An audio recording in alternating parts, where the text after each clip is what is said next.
சுபிக்ஷாவும் சரி அரோராவும் சரி அவங்க வந்து நின்னாங்க.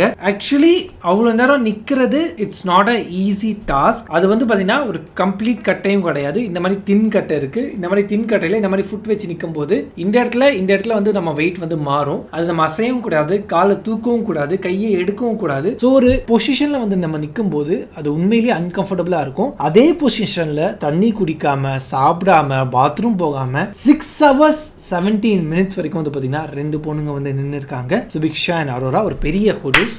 2 hours or 3 hours இருந்துச்சுன்னா இட்ஸ் ஓகே பண்ணிடலாம். பட் ஆனால் 6 hours வரைக்கும் தண்ணியும் குடிக்காம பாத்ரூமும் போகாம சாப்பிடாம அங்கே நிற்கிறது it's not a easy thing. Plus குளூர் வேற. வேல்ஸ் ஃபிலிம் சிட்டி வந்து பார்த்தீங்கன்னா பெங்களூர் ஹைவேஸ்ல தான் இருக்கு. பயங்கரமான ஒரு குளூர் இருக்கும். அதுல டிஷர்ட் ட்ராக் பேண்ட் போட்டு வந்து பார்த்தீங்கன்னா அவங்க நின்னாங்க அவ்வளோ தூரம் அந்த குளூர்ல. ஸோ அதுவும் ஒரு பெரிய விஷயம் சொல்லலாம். எல்லாரும் அவுட் ஆயிட்டாங்க. இவங்க 2 பேரும் வந்து பார்த்தீங்கன்னா ஒரு பாயிண்ட்டுக்காக அப்படி சண்டை போட்டு அப்படி வந்து போராடி நின்னாங்க. உண்மையிலேயே அவங்களோட ஸ்பிரிட்டை இந்த இடத்துல வந்து நான் பாராட்டுறேன். பட் இந்த இடத்துல வந்து பாத்தீங்கன்னா சுபிக்ஷா வந்து நின்னது வந்து ஒரு பாயிண்ட்டுக்காக நின்ன மாதிரி தெரியல. நான் வந்து அரோரா கூட தோக்க கூடாது, அதுக்காக சுபிக்ஷா நின்ன மாதிரி தான் எனக்கு வந்து இந்த இடத்துல தெரிஞ்சது.